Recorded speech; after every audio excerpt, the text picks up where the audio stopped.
tengo la intención de hacer tengo la intención de hacer una presentación no muy larga para dar espacio básicamente a las preguntas según han determinado, y quiero solo mencionar algunos factores que inciden o que son una traba para la profesionalización de la gestión editorial, ¿no? Como sabemos, actualmente una de las funciones que le competen a la universidad es justamente la producción científica, y la producción científica se sostiene en revistas académicas que estén indexadas en bases de datos de alta calidad. En la mañana tuvimos una reunión presencial y vimos un poco el panorama de la situación que había no solo en el Ecuador, sino en América Latina. Y uno de los temas pendientes justamente fue el debatir acerca del por qué, qué factores inciden en que la gestión editorial, específicamente de revistas científicas, tengan algunos problemas en relación con esta famosa profesión. Voy a comenzar con algunos aspectos que yo he ido tomando en cuenta en mi experiencia y, y lo que he visto con algunas revistas científicas, y que son una especie de trabas para hacer un desarrollo correcto de lo que sería la gestión. La gestión editorial de revistas académicas, ¿por qué debe profesionalizarse? Porque creo que la profesionalización trae consigo una serie de beneficios y combate lastres que tienen las revistas científicas en su composición. Y voy a enumerar algunos que he notado, algunos son parte de la observación que he tenido en varias revistas que he conocido, y paso a enumerarlas. Dice, el primer aspecto que debe considerarse para cuando se propicia o se quiere crear una revista es un punto indispensable. Las revistas no funcionan sin presupuesto.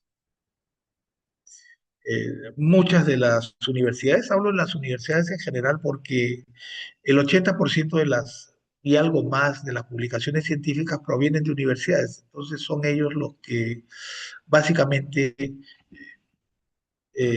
los que auspician revistas académicas. Las revistas no funcionan sin presupuesto. Hay universidades o centros de producción de conocimiento que tienen a bien crear una revista, pero sin presupuesto. Si no se le asigna un presupuesto a una revista, es imposible que funcione porque, como veremos un poco más adelante, hay una serie de funciones que necesitan ser pagadas, y que una revista sin presupuesto no mejoraría o no obtendría la calidad que requiere para su posicionamiento en el ámbito científico y académico. Todavía, aunque no lo crea, hay muchas instituciones que siguen pensando en la revista en formato papel. Ya creo que invertir dinero, así tengamos revistas híbridas en papel y en digital, invertir dinero en papel, yo creo que es un despropósito en los tiempos actuales, ¿no? Hay grandes revistas, corporaciones que han abandonado el papel hace más de 10 años. De manera que publicar en papel no es una buena opción, porque una de las cuestiones que trae consigo el papel es que necesitamos almacenes, y a veces grandes almacenes, dependiendo de la periodicidad de la revista. A veces la periodicidad de la revista es trimestral, de manera que publicamos 4 revistas al año, y si la revista tiene muchos años, ya se imaginan la cantidad de números que podríamos tener en un depósito editorial, ¿no? Entonces, yo creo que ya no es ninguna opción tener formatos híbridos. Yo creo que el formato digital es el formato que debe utilizarse y no invertir el dinero que nos falta en el formato papel. Y ya la mayoría de editoriales también ha abandonado. Entonces, yo creo que es una decisión acertada para quienes gestionan revistas. El número de revistas publicadas y gestionadas a veces es mayor a las posibilidades de la institución. En Latinoamérica hay un fanatismo, disculpe que utilice esta palabra, por crear revistas al por doquier. Eh, Hace un tiempo tuve reunión con un director de posgrado que tenía 10, entre maestrías y doctorados, creo que eran 10 titulaciones. Es de mi país, por si acaso. Y quería crear una revista por cada posgrado. Imagínense las posibilidades que tenían de poder eh, cubrir las necesidades de estas 10 revistas. 10 equipos editoriales, 10 presupuestos, un número de artículos que es indispensable. Entonces, para publicar 10 revistas necesitarían como mínimo que les envíen 100 artículos por cada número. O sea, 100 artículos en las 10 revistas, me refiero. Y eso para una revista que empieza o que quiere consolidarse es muy difícil. Las revistas que empiezan lo hacen con autores invitados porque luego que se va posicionando y se va haciendo conocida, es que recién tiene la posibilidad de elegir a qué autores se, se publican, ¿no? Pero mientras tanto, es imposible que una pequeña corporación, un pequeño instituto o una pequeña universidad administre demasiadas revistas. Conocí también una universidad muy pequeña que, que administraba alrededor de 36 revistas académicas. Es imposible de posicionar alguna. No tenía ninguna indexada. Algunas aparecían cuando podían y algunas aparecían cuando era necesario publicarlas, pero no cumplían, creo que, con ninguno de los criterios de calidad. Y como ven, 36 revistas generan un presupuesto que no va a servir para nada. Entonces, una de las recomendaciones y uno de los trabajos también que tienen que hacer los editores es básicamente ver qué revistas se pueden posicionar más rápidamente y dar prioridad a las revistas que tienen un mayor número de citaciones, que han tenido una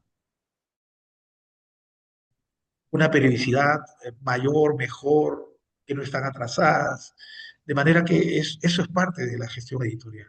Yo siempre recomiendo a donde voy que la idea es nuclear el conocimiento en pocas revistas, con las especialidades que consideramos más, más atractivas para publicarse.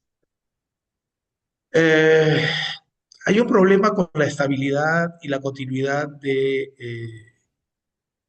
de equipos editoriales.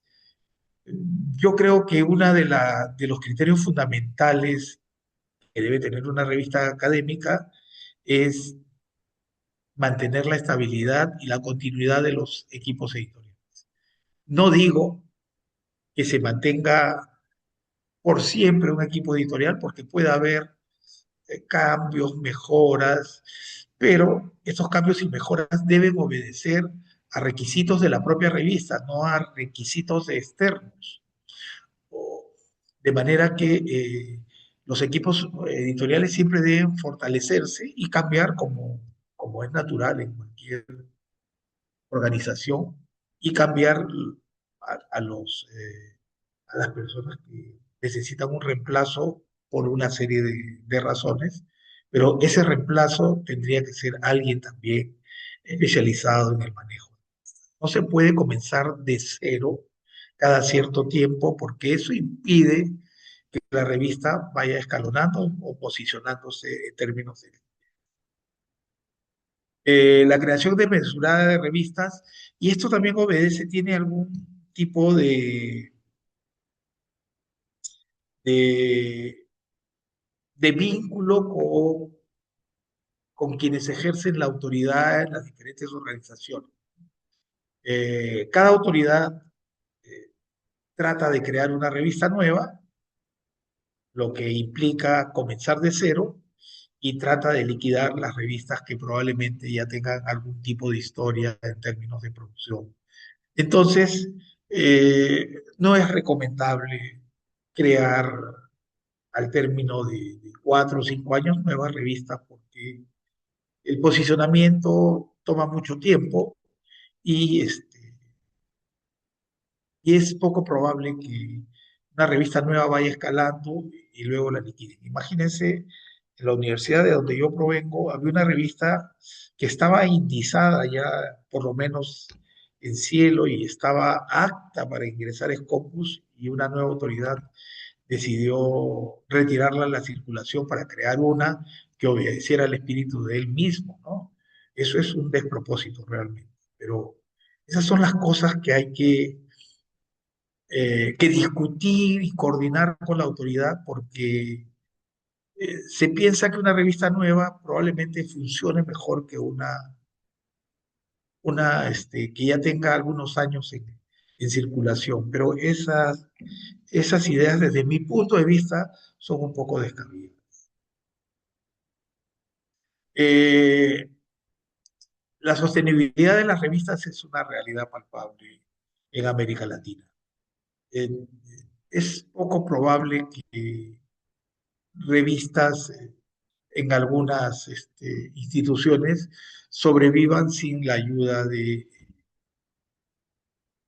o el financiamiento de algunas instituciones. Entonces, si queremos privilegiar el acceso abierto y queremos privilegiar que una comunidad se beneficie de una revista, yo creo que los subsidios son imprescindibles, ¿no?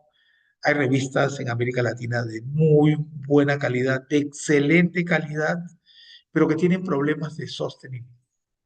Entonces, yo creo que también es una demanda que deberíamos tomar en cuenta y rescatar la producción que se encuentra en estas revistas, porque creo que si la revista ya ha demostrado que tiene determinada calidad y tiene problemas de sostenibilidad, no es un pecado subvencionarlas. Yo creo que más bien es un criterio acertado subvencionar revistas. Eh, en el área de las ciencias sociales y humanidades hay un problema gravísimo también, porque los consejos de ciencia y tecnología de la mayoría de países de América Latina no las ven como prioritarias. Pero si uno revisa la producción y el número de revistas que están indizadas en nuestros países, la mayoría proceden de ciencias sociales más que de las ciencias duras, de las biomédicas, pero lamentablemente no se quiere subvencionar a revistas de ciencias humanas y de ciencias sociales. Es una de las cosas en las cuales tenemos que incidir para que las políticas cambien, ¿no? Se piensa que las revistas de ciencias puras, contribuyen más al conocimiento, pero no siempre esto es real. Entonces, hay hay un desfase en relación con las revistas de estas áreas, ¿no? Y hay una marginalidad en términos de dinero, porque entre una revista de ciencias puras y una de humanidades, obviamente que la subvención, o probablemente la subvención se vaya hacia estas revistas. Eh, las ciencias sociales tienen y las humanidades tienen un ámbito de estudio muy diferenciado de las revistas de ciencias puras, y yo creo que eso hay que tomar en consideración, ¿no? Incluso hay estudios bibliométricos que dicen que el crecimiento de las citas en las ciencias sociales y humanidades es un poco más lenta que las ciencias puras o en la biomedicina, donde los cambios se suceden más rápidos. Pero el que el crecimiento de la cita sea un poco más lento no significa que la ciencia no sea valiosa. Entonces, hay que luchar al interior también de nuestras organizaciones para que se le dé prioridad también a las revistas de estas áreas. Casi en América Latina no obtienen subvenciones que son marginalizadas. Y si queremos ir acorde con la realidad que tenemos, yo creo que es imprescindible que si queremos democratizar y difundir el conocimiento, deberíamos estar bajo la esfera de Open Access. Yo creo que es la mejor forma de contribuir a que el conocimiento en América Latina se consolide, crezca a través de nuestras revistas, ¿no? Yo creo que la opción de diamantes, la opción a la que deberíamos propender todos, pero es cierto también que deberíamos hacer estudios de las posibilidades de sostenibilidad de la revista, pero yo creo que el Open Access es una de las opciones, no es una de las opciones, es la opción más acertada para publicar nuestros contenidos y nuestros proyectos, nuestros manuscritos y estén al alcance de la mayoría de la población, por lo menos que está imbuida en desarrollar conocimiento.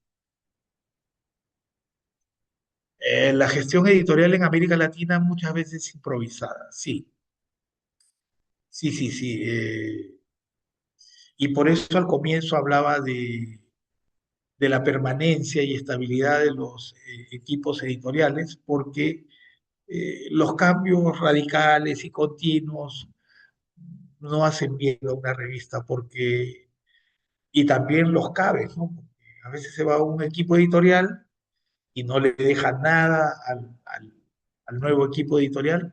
Hay una serie de factores que hacen que la gestión editorial sea idónea, ¿no? Pero sí, en muchos equipos editoriales la improvisación es casi una norma y es una de las razones por las que creo yo personalmente la gestión editorial de publicaciones académicas debe tener cierta profesionalización, debe tener cierto conocimiento en el manejo de una serie de elementos que son necesarios para desarrollar cabalmente una revista de calidad.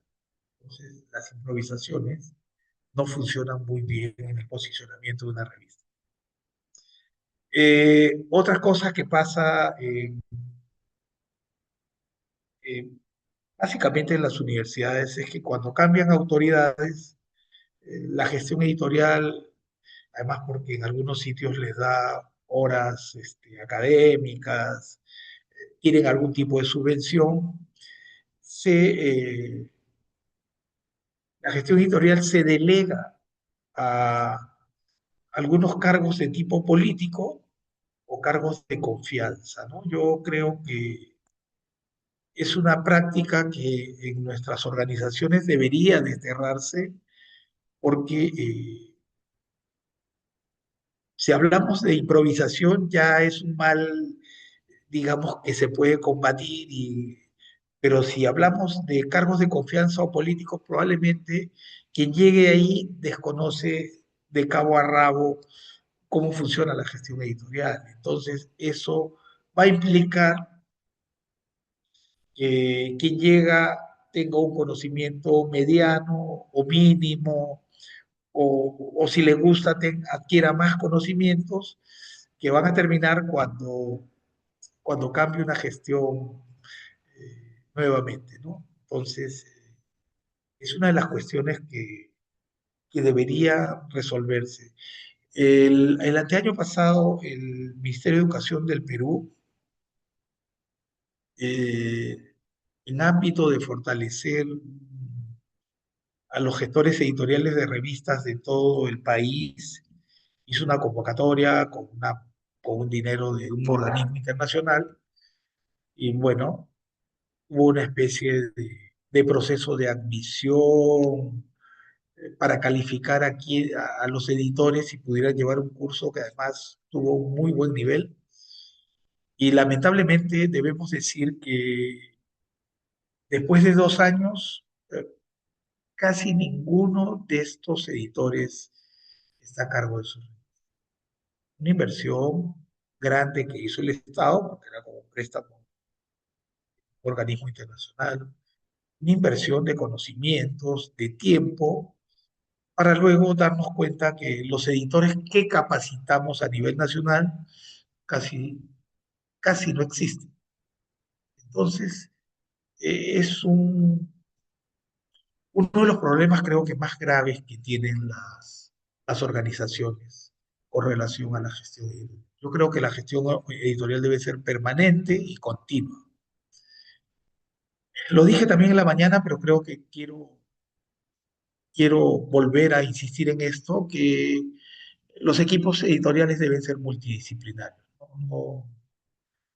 La gestión editorial no es competencia de un profesional de un área y en el que no tiene cabida el de otro área. No, yo creo que el que está interesado en hacer gestión editorial puede provenir de cualquier área y debe apoyarse en, eh, en profesionales que provengan de otras áreas. Como sabemos, las revistas digitales tienen software, eh, tiene que haber un encargado que maneje el software a nivel de administrador, otro a nivel de usuario, necesita de correctores de estilo que provienen usualmente de las áreas de lingüística, literatura, necesita bibliómetras, como lo dije en la mañana, y necesita editores que conozcan del área que se ocupa la revista, ¿no? Yo creo que es imprescindible trabajar con equipos multidisciplinarios, ¿no?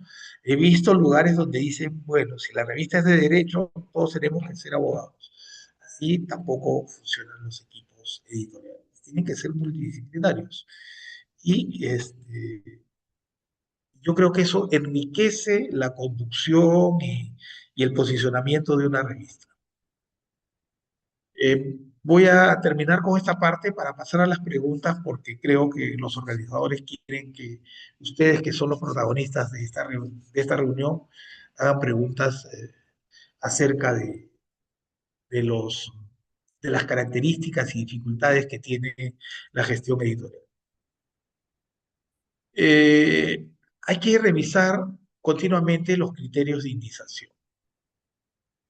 Los criterios de indización en las revistas van evolucionando y cambiando continuamente. Y es importante que estemos al tanto de cómo avanzan estos criterios. Por ejemplo, yo que he tenido experiencia durante 7 años como gestor editorial, se introdujo hace unos años el recibido, aceptado y publicado. Y si uno quiere postular, por ejemplo, a una base de datos y no tiene eso, esos datos probablemente nos rechacen. Ahora, por ejemplo, las revistas están pidiendo las funciones que cumplen los autores según Credit, que es una organización que te dice cuántas posiciones, disculpe,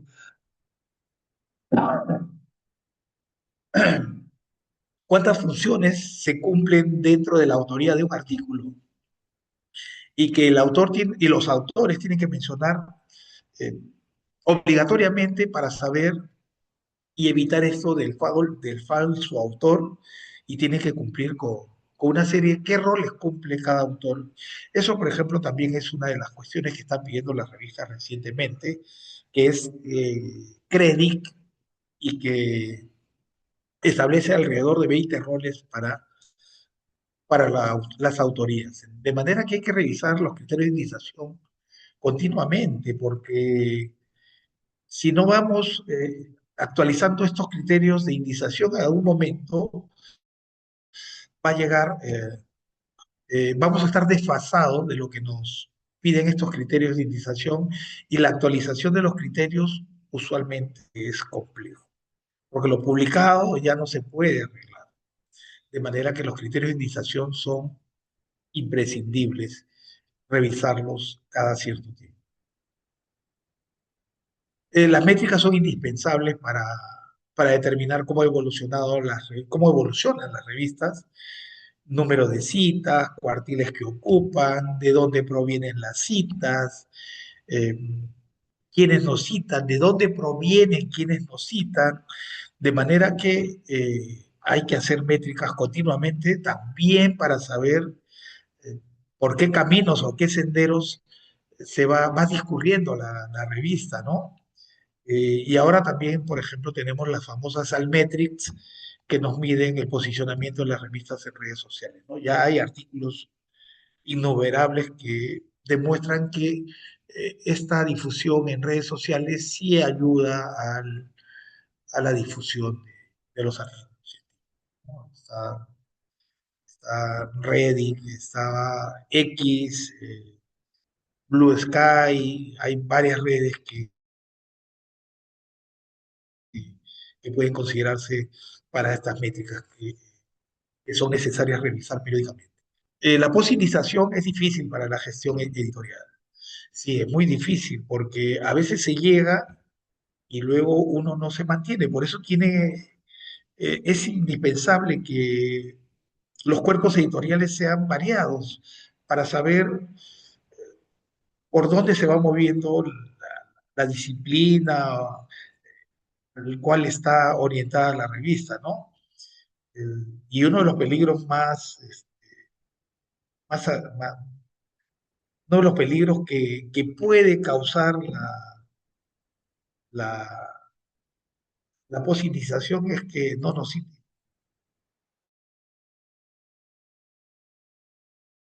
está en Scopus y tiene 2 años de citas muy, pero muy bajas en relación con el número de artículos que publica, probablemente al tercero nos digan chao.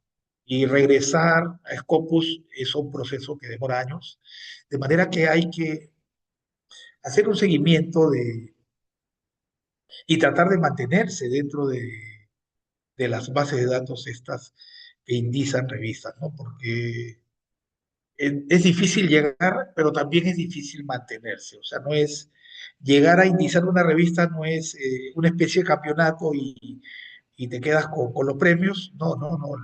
El mantenerse eh, en las bases de datos es muy, pero muy difícil. Porque uno tiene que ver que el artículo que publicó tenga un impacto, que se cite, y entonces por eso les hablaba de equipos multidisciplinarios, ¿no? Quien vea las métricas, la posibilización, ¿no?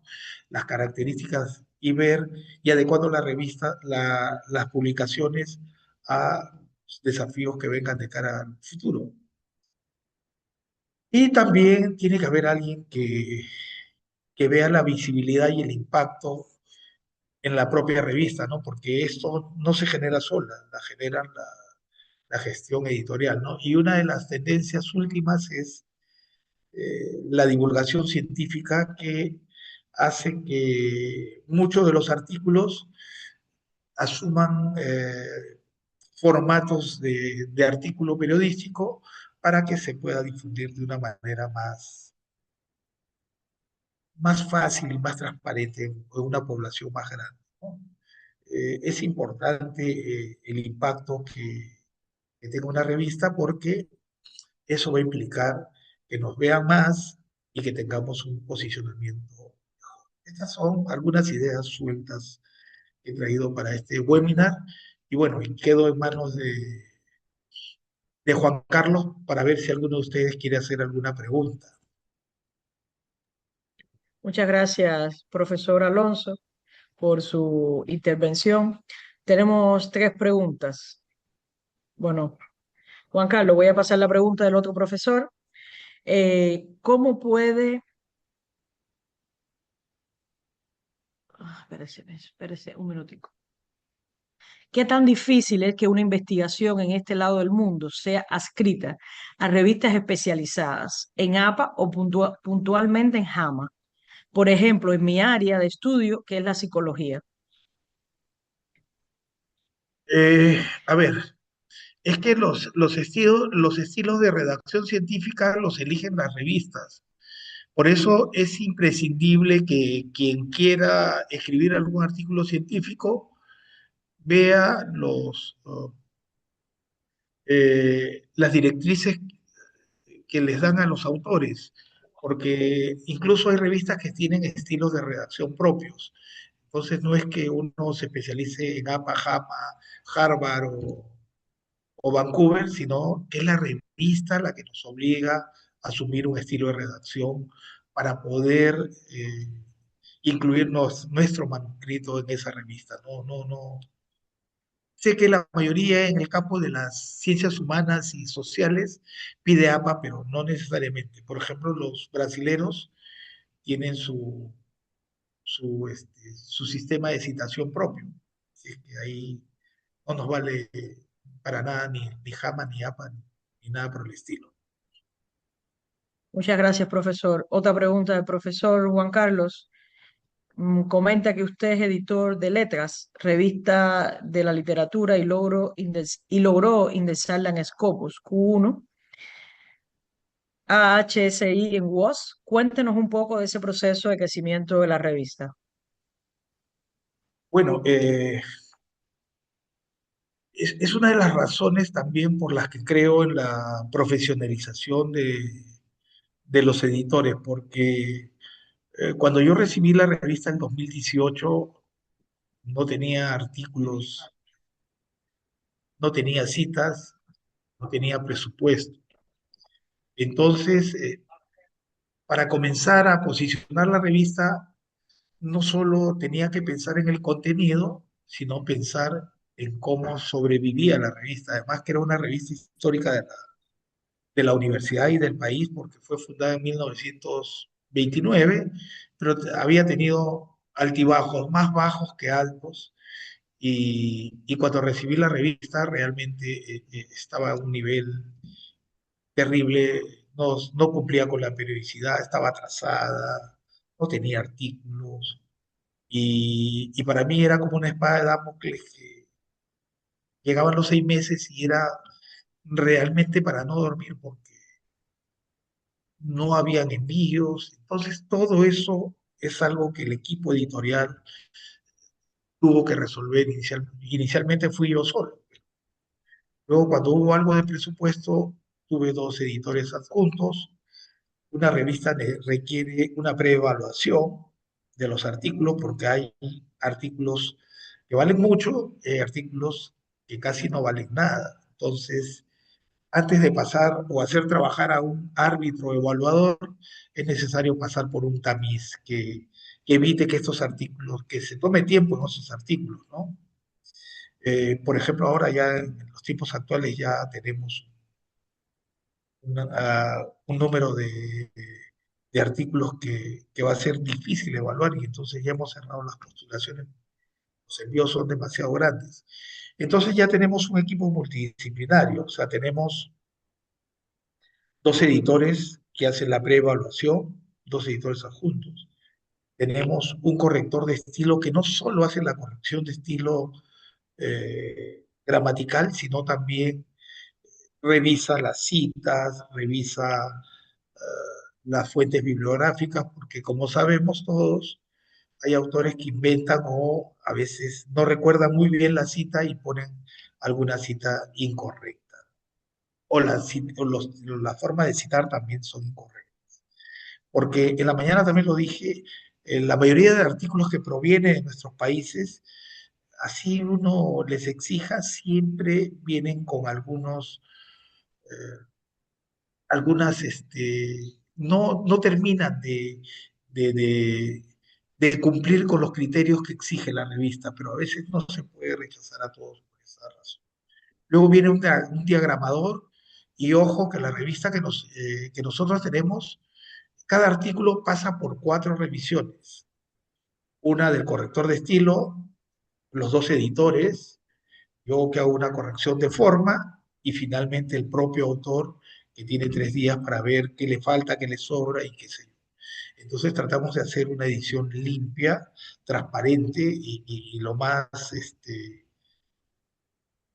lo mejor posible, ¿no? Entonces, allí eh, todo el equipo va resolviendo un mundo que es cada artículo es un mundo. Por ejemplo, cuando nos mandan artículos de filosofía, hay grafías griegas que no tienen los tipos de letras. O cuando nos mandan los lingüistas, los fonemas, hay fonemas que no tienen. Es complicado, pero a la vez es un mundo bastante asombroso de llevarlo a cabo y es un desafío permanente. O sea, yo estoy totalmente comprometido con la gestión editorial porque es algo que realmente nos enriquece y además ayudas a una comunidad.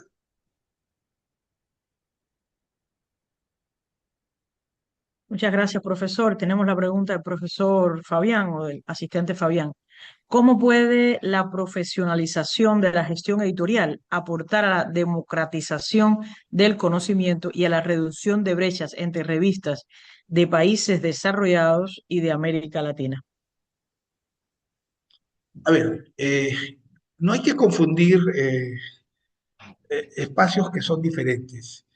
Eh, la, la, la profesionalización tiene que ver básicamente con resolver problemas internos que tiene la revista, o sea, hacerla sólida primero. O sea, lo primero que tenemos que hacer es que el cuerpo editorial sea efectivo, eficiente, y luego también bregar con las autoridades acerca de las políticas que se tiene con respecto a las publicaciones científicas. Entonces, es importante, por ejemplo, no sé si en el Ecuador habrá, pero que los criterios de evaluación de acreditación de universidades debería tener un componente de publicaciones académicas, porque hay estudios que dicen que las universidades que tienen mayor número de publicaciones indizadas son las que tienen mayor número de producción científica también. Entonces, son cosas que van de la mano. Pero primero, creo que el gestor editorial tiene que resolver problemas inmediatos y obviamente también tiene que resolver problemas de políticas generales, ¿no? Que tienen que ver con las brechas, con los caminos que tome la revista. Yo ya lo he dicho, el Open Access para mí es uno de los principios que debería tener todas las revistas y más en contextos como los nuestros, donde la necesidad de información es, es necesaria y además imprescindible. O sea, no, y yo creo que el Open Access, estos principios del Open Access están ayudando a consolidar el conocimiento que se genera en América Latina, además. Muchas gracias, profesor. Y bueno, la última pregunta. ¿Cuál es su criterio de la gestión editorial de las revistas ubicadas en el MDPI? Eh, ¿Qué cree usted sobre este tipo de MDPI, revistas? ah, Sí, bueno, allí hay un conflicto y es bueno profesionalizar a los editores porque hay un conflicto eh, grave allí. Lo que pasa es que MDPI ha sido comprado por consorcios chinos, pero esas prácticas también las tiene Elsevier, Springer, y no son objetadas este tipo de prácticas. Mire, yo estuve en un evento que hacía un proceedings eh, y se pagaba porque te publiquen tu artículo en un proceeding, ¿no? Y cuando fui a revisar el proceedings en Scopus, tenía 1 millón de artículos, 1 millón de artículos de unas de estas grandes editoriales que no tenía ni factor de impacto ni citas, y yo creo que nadie ha puesto en tela de juicio ese tipo de prácticas, que deberían ponerse en tela de juicio. Pero como el y Scopus son lo mismo, MDPI en efecto tiene algunas malas prácticas, pero también las tiene el Elsevier. Entonces, hay que ser justos con esto. Entonces, hay que sopesar por igual a todos los que hacen malas prácticas, no direccionar las malas prácticas solo con MDPI, porque el Elsevier también las tiene. Y si ustedes revisan Scopus, se darán cuenta de que el Elsevier tiene muy malas prácticas. Entonces, pero yo creo que aquí el kit del asunto es la competencia editorial, la comercialización. Pero en realidad MDPI tiene muy buenas publicaciones con alto factor de impacto y también tiene algunas de carácter, pero en todos sitios, como dicen en mi país, en todos sitios se cuecen habas. Y yo creo que un estudio objetivo tendría que ver quiénes hacen malas prácticas eh, en general y no quién hace mala práctica. Eso yo creo que sí, no es muy objetivo para quienes son gestores editoriales. Yo evité publicar en ese Proceedings, me han invitado a MDPI, lo he pensado, lo sigo pensando, pero no he desechado la posibilidad de publicar ahí tampoco. Entonces, yo sigo investigando y yo sigo investigando bueno, y- y no sé qué decisión, pero yo creo que hay que escrutar más acerca de las malas prácticas de las grandes editoriales. ¿Ah? No, no es una, son muchas. Muchas gracias, profesor, por la objetividad de sus respuestas. Realmente sigue siendo un debate en el campo científico, tanto por los investigadores como por el área de la gestión editorial.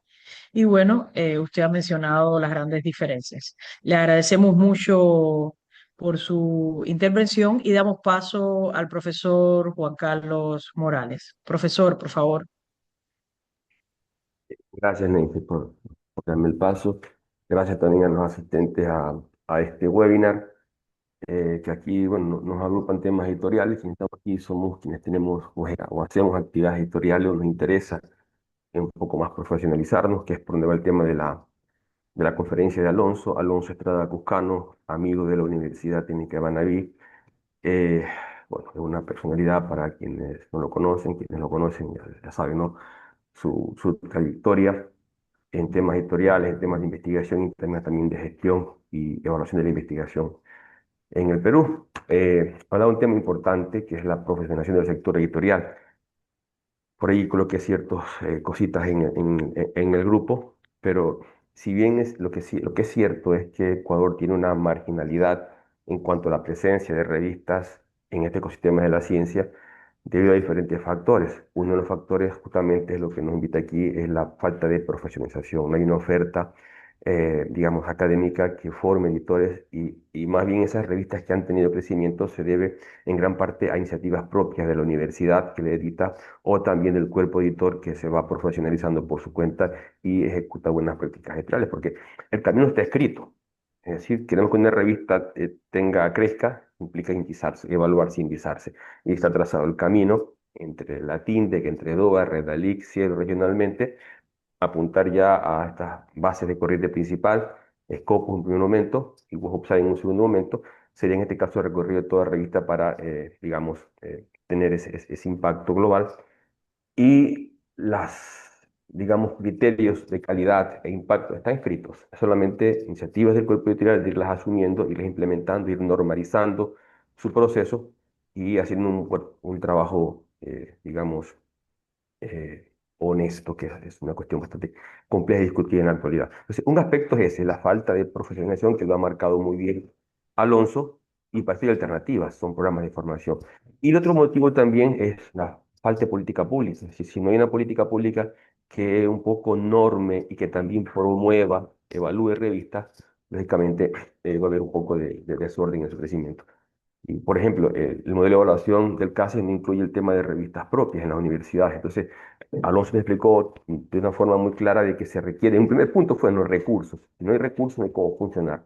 Entonces, toda revista genera un APC, que es costo por procesamiento de artículos, y en el caso de las universidades asumen estos costos, que son varios, lo explicó Alonso en la conferencia. Entonces, si no hay una política pública que norme y promueva esta práctica, la estimule esta práctica, entonces no hay intención de invertir en lo que no me puntúe para la evaluación. Entonces, y en este caso, las instituciones de control que, digamos, mediante una política pública, incluyan y promuevan el tema editorial. Y esto, ¿no?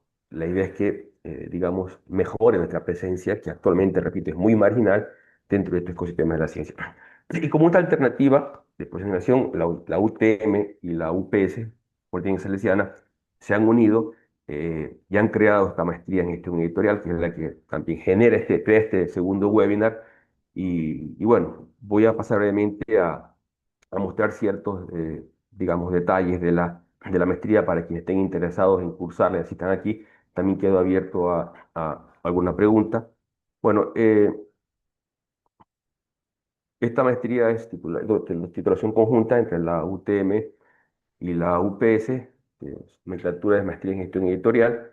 Tiene por objetivo formar profesionales expertos en la gestión y edición de libros, revistas, enseñándoles a planificar, desarrollar, evaluar proyectos editoriales que sean innovadores, que promuevan principalmente, transversalmente, buenas prácticas en cuanto a visibilidad, usabilidad, presencia digital, cumplimiento de normas estándares internacionales que requieren estos servicios de indexación en estas bases de datos internacionales de prestigio. ¿Ok?